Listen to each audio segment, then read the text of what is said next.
অলিয়া উলিয়া গাউস কুতুবের দরবেশের মাজার ভাঙ্গা যাবে না।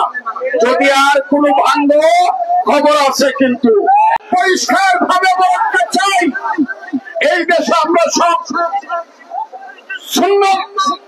সুন্নি মুসলমান ছিলাম। স্কুলে গেলে পরেই লিখতে হতো রিলিজিয়ান মুসলিম, শেখ সুন্নি। সেইটা আজকে জামাত ইসলাম ষড়যন্ত্র করে ক্ষমতায় এসে সেই সুন্নিয়াতকে বদলিয়ে দিয়ে এখন এই দেশের সালাফি এবং এই দেশে ওয়াহাবি মতবাদ প্রচার করতে চায়।